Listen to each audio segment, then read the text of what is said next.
I think all of the things have been clicked.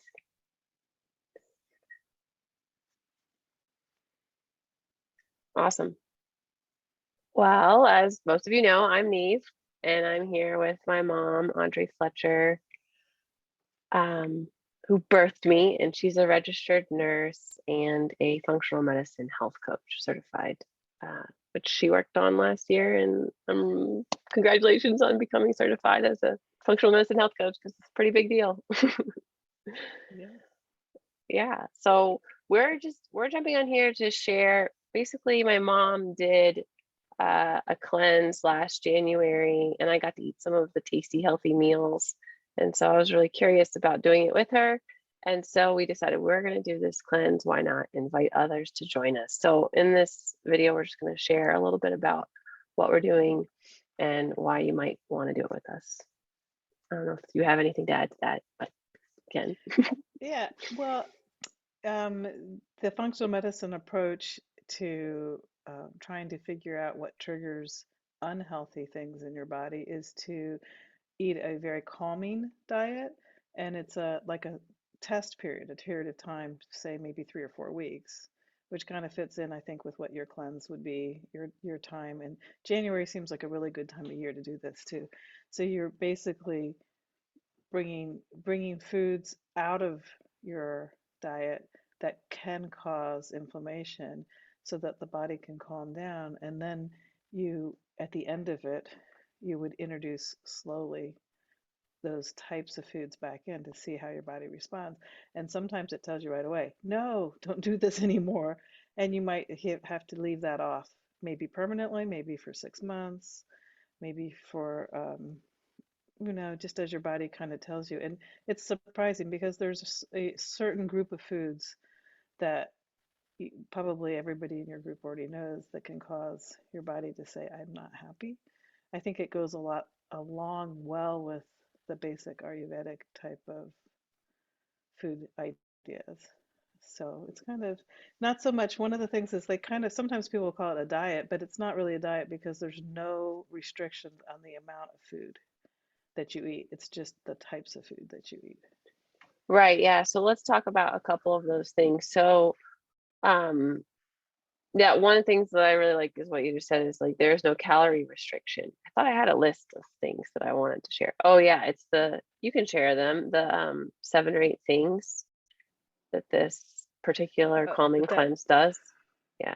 Yes, it supports a healthy microbiome so that it helps. You're using the yes, we like healthy microbiomes, which also helps our brains, and as well as our body heal itself. And part of it is like the phytonutrients in your fruits and vegetables, mostly in your colorful foods, naturally colorful foods. It Colorful promotes food. healing. Yes, it promotes healing in the gut.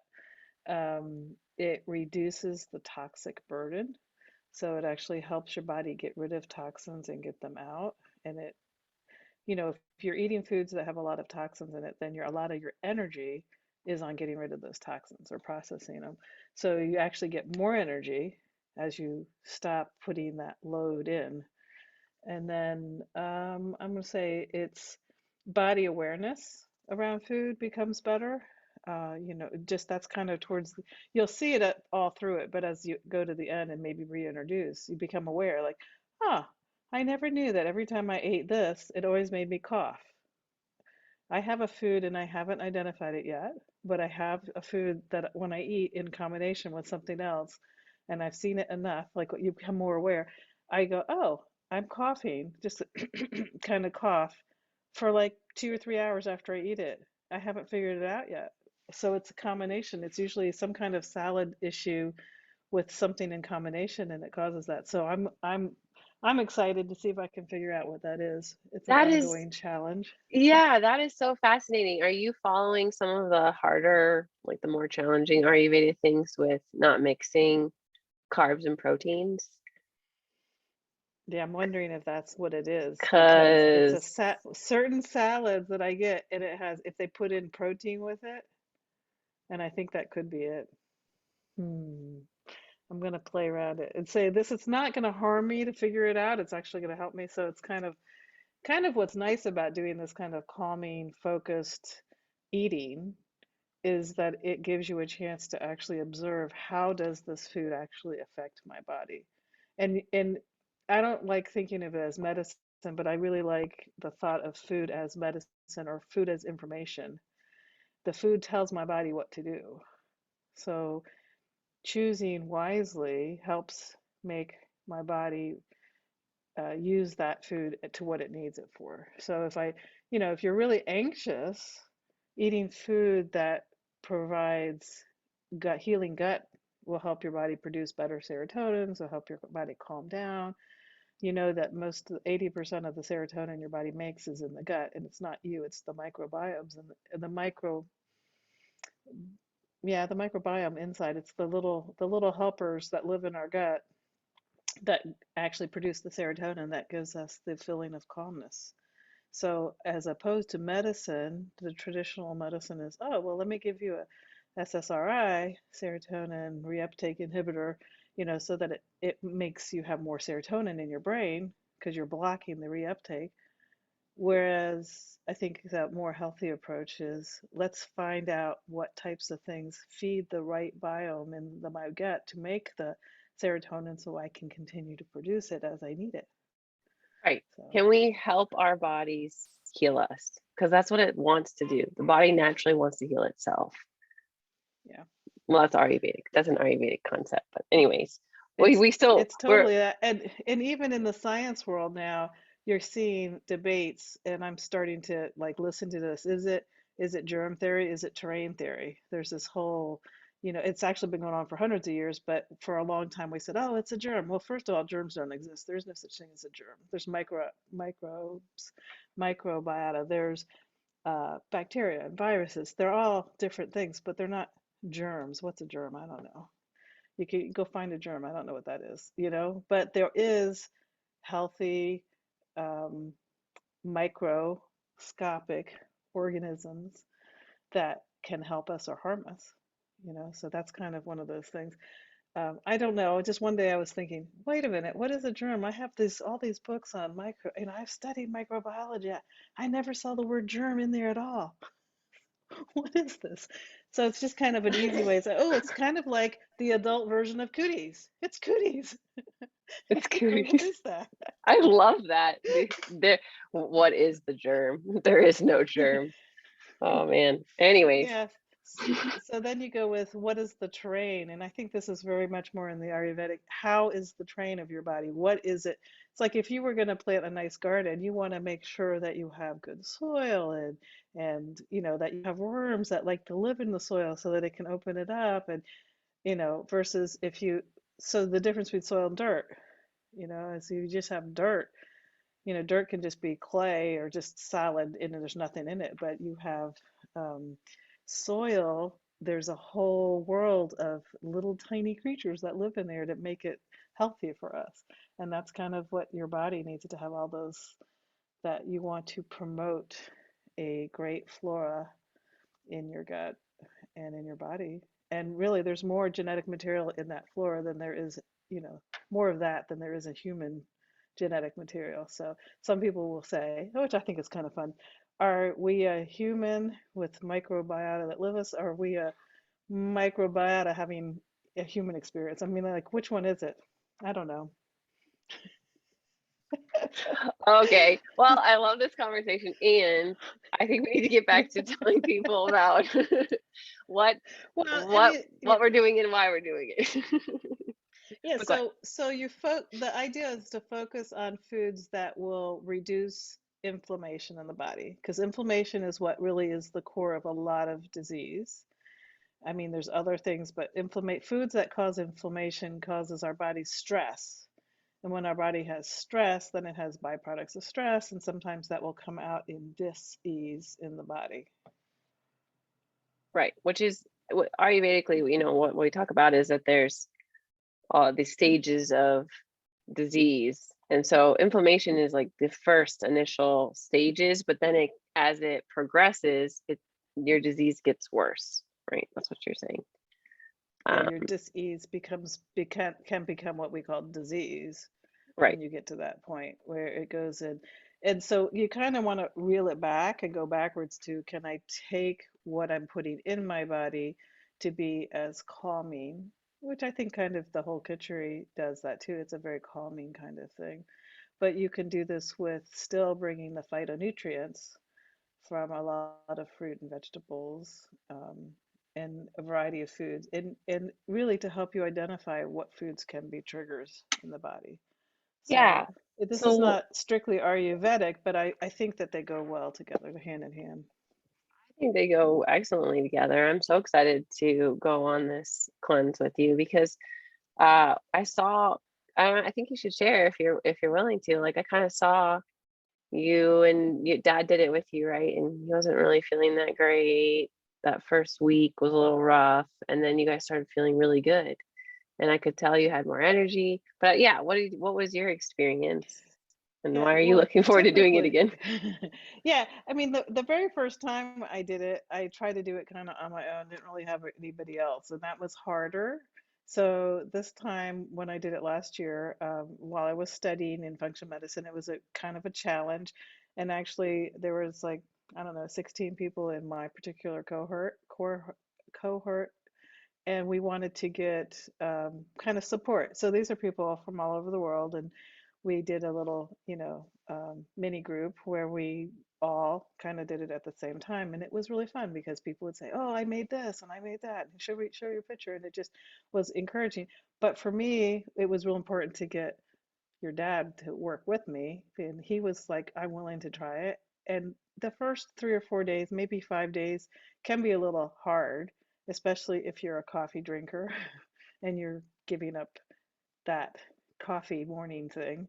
Um, and a lot of, it is a lot of changes at first, but as time went on, you kind of, it's also, and I think this has more of a rebound in the gut, whereas your microbiome says, wait, I'm used to having that. What do you mean you're not going to dump sugar on me every day? Or what do you mean you're not going to do this? And so then they kind of protest in the way of making you feel like, oh, I have a headache. Oh, I feel gross.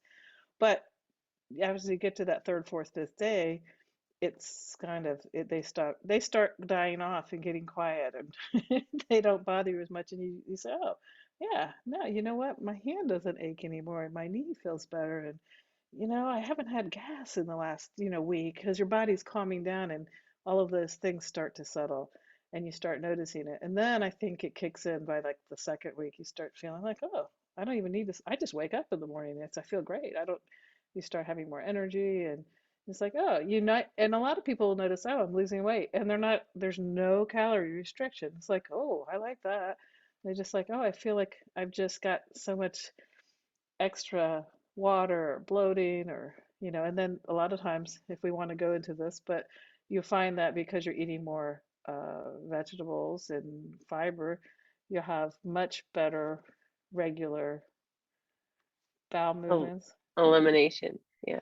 There you go, Helps your elimination, and it can be, elimination. yeah, and that's important because people don't even know what that is a lot of times in general America. Oh, you're supposed to have a bowel movement every day without Right. taking drugs? Right. The standard American diet, also called the SAD diet, yeah, does not talking about even the need to poo every morning. I got Tanzan on this recently. I was telling him, yeah, you want to get out tomorrow, like yesterday's crap early in the morning. So you want to drink your water so you can get rid of yesterday's stuff. And he's like, now when he goes poo in the morning, he's like, I'm getting rid of yesterday's crap. I'm like, good job. It's hilarious. It is really funny. And it Uh, used to be when I was working, I don't know, maybe 10 years ago, I used to be on the phone and get the calls, and it's these little old men and ladies that were in their 80s and 90s. I was like, my poop is not regular, and I was like, nobody else would talk about poop, but the older people, I think they grew up in a generation where it was normal to make sure that's part of a sign of healthy, that you have regular bowel movements and that they are, the snake-like, nice, they're not just like, I'm just having explosive runny diarrhea or something every day. And it's one of the ways if your microbiome is doing its job right. And so sometimes you'll notice that change when you change your diet, notice it. We know lots of people have irritable bowel, and all kinds of things that cause lots of discomfort and disease. So this sometimes, and very rarely do they really, allopathic traditional medicine really doesn't really talk about that very often. And it's kind of an important, it's just like anything, your body will give you signs and tell you what's going on if you pay attention and listen to it. Yeah. It's really, I mean, it seems like, oh, these are basic things, but like they're really important basic things like drinking water, making sure you sleep, poo every day in like a snake-like form. I mean, I have a little Yeah. munchkin here now There's in the there background. there are definitely some there's a poo chart you can look at it, and it describes all these different types, and it's like this is the one you want. Here's where you're at. And sometimes that may be the goal after doing 3 or 4 weeks of this, to say I just want to get that one thing taken care of. Where other people could be other things that they're trying to, it's the headaches, it's the aching in my hands or my bones, or wherever their issues are. It's the not being able to sleep, or not being able to get deep sleep, or not having dreams, when you're sleeping, so that your body is getting into that REM state. But it's connection. So that's kind of, it's a calming, it's for connection and energy. And it's not about, oh, I want to lose 5 pounds so I look better. Like, that's not the point of it at all. Because, I don't know, I just like the idea of, I feel like it's eating real food and not getting sucked in by fake food and food like substances. There's a lot of food like substances. They taste really great, they crunch really well, they have the right amount of salt because they were engineered and designed to do that, to make you draw in.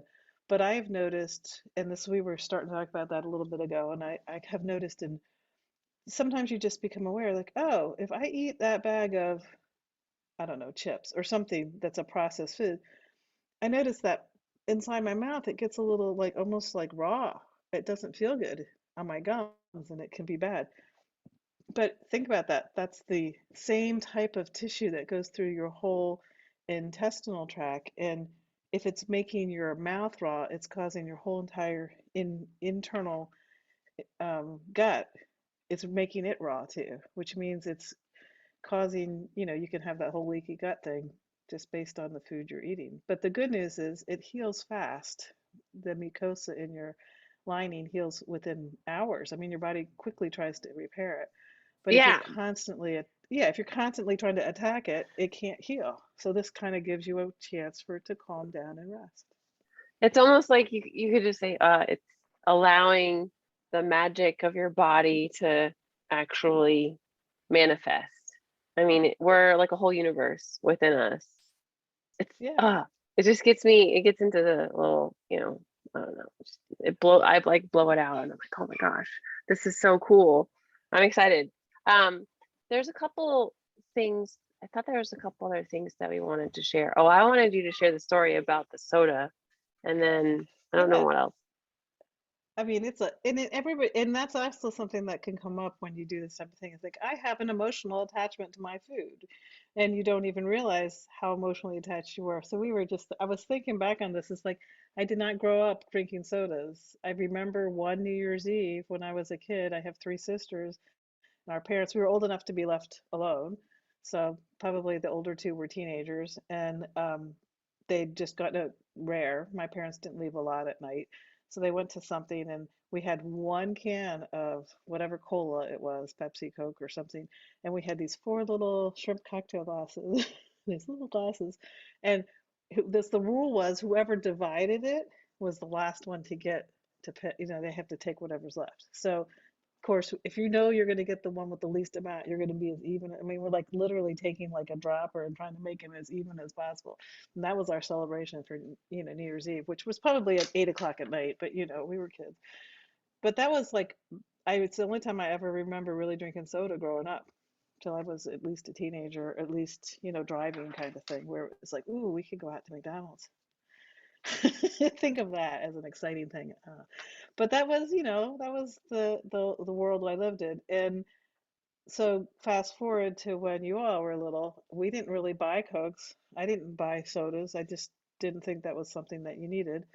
Probably gave you juice more than I would have now. I would have made it much more water now, but that was the era, and that was where I was at the time. And then at some point, one of the family members would like to buy sodas because they thought it was a treat, and we would get a box of like 12 sodas or whatever and like send them home with your dad would come in and bring, these packs of soda, which I don't know, but it seemed like you guys would drink through it really fast. And it was like the super, like, we love this, and this is a great thing.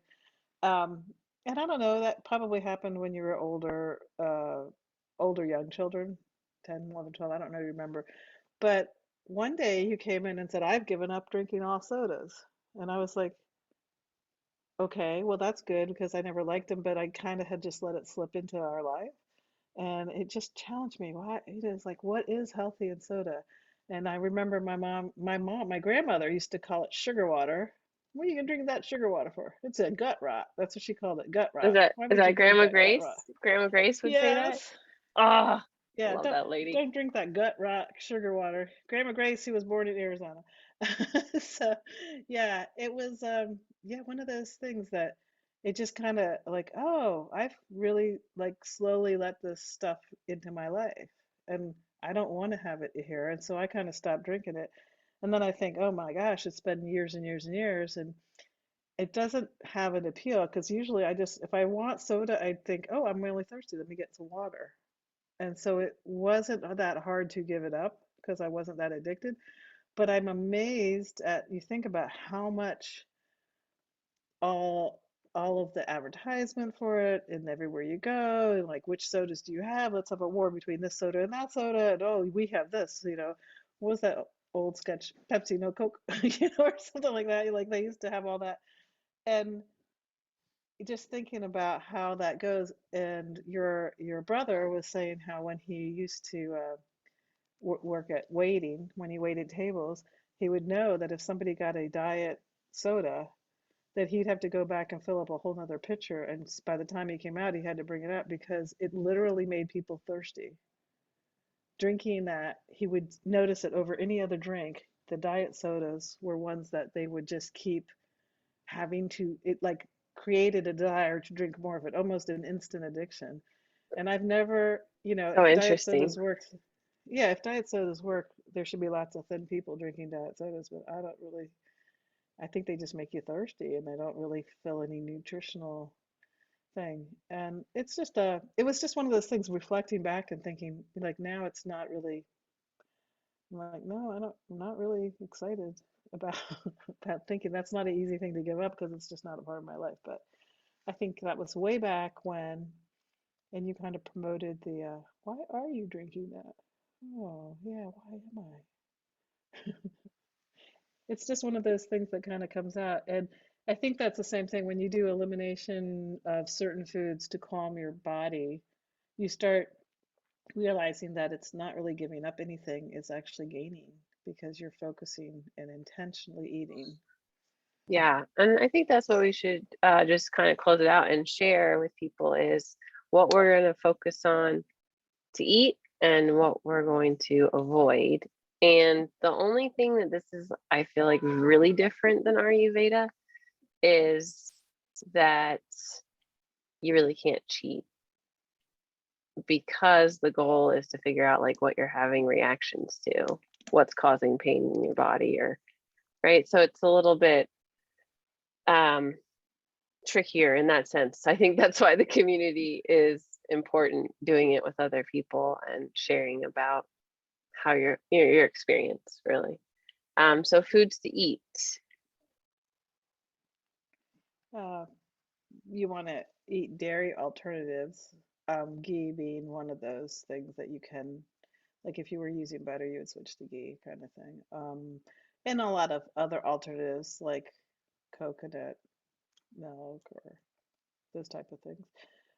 Fish, certain fish, but mostly the the bigger, fresh, out of the ocean type of fish, not farmed fish. Game meats, which was like for us was bison. We had a really good bison soup. Um, gluten-free whole grains, just because that happens to be one of the things that can be really inflammatory in the body. Healthy oils, legumes, but not soy or peanuts. Tree nuts, of course, obviously, if you have allergies to any tree nuts, you wouldn't be doing that. Poultry, seeds, vegetables, and pretty much any fruit. And going really, sometimes it can be, especially if you have younger kids working with you with it, is really going for every color. That was kind of my goal in January, is like try to get every color that's naturally found in food every day. So, your purples, reds, whites, yellows, greens. It's fun to try to get all that in there. And really avoiding alcohol, beef, chocolate, coffee, soft drinks, teas. Herbal teas are okay, but not the caffeine teas. Corn, dairy products, eggs, gluten things like barley, rye, spelt, wheat. And there's so many little hidden areas where gluten's added to stuff that you don't even know. Like that's kind of tricky, but you can play with it. Avoiding peanuts, pork, processed meat, shellfish, and sugar. Yeah, and what we can do is we are going to do a call, an initial call about the calming cleanse, and that would be a good place probably to have a general food plan if you wanted to create a general food plan. But it's really just for us to talk about what needs to be on your food plan so that you can create it. Like, I think it's helpful with cleanses to actually have like, okay, I'm going to make this day, and then I'm going to have this soup on this day. So if I don't have a plan, it's harder for me to follow. So if you're interested in joining us for the January calming cleanse, come to that Zoom call. I think what did we decide? It was going to be on the 23rd, December 23rd, probably in the evening, so people can make it in case they're working. Should we do it during the day? I don't know. We haven't decided, but it's on the 23rd. But I'll post about that so you guys can join us. I'm really excited about doing this because I like feeling awesome. And I know I probably won't feel that great the first couple days, but the reason I love cleansing multiple times during the year is, one, because I eat crap other times of the year. So I need to like give my body a break and just give it some love and calm it down. But also I love having more energy. I really do. And that's what this diet specifically does. And I watched it with my parents having more energy at the end. And like, I feel like you guys were even in better moods. I don't know if you noticed anything else, but it was pretty cool. I was like, wow, the food is delicious. It makes me feel good. They're all happy and full of energy. Like, this is a win-win-win. Yeah, and it's kind of a hard time of year. January's kind of seems like, oh, the holidays are over. It's still dark. It's for where we are, it's kind of cold. It's just like, dreary. There's nothing like exciting. So to have more energy at that time of year and feel better and have something to focus on is pretty help. I think it helps the moods a lot. And I kind of was at the end, I was like, I could do this for longer. I could do this for a long time. But then kind of lose the companionship of other people, and it's a little bit much. But I did find some new, really, really yummy recipes during this time, which we could definitely talk about next time. Yeah, we'll talk about some recipes and the cookbook that you use that I'm going to purchase because I really like the meals in there.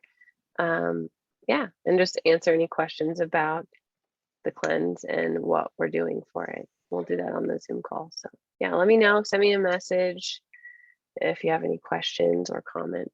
And yeah, I guess I hope everyone has a great weekend. Thanks, Mom, for doing this with me. Sure, thanks for asking me. Yeah, totally.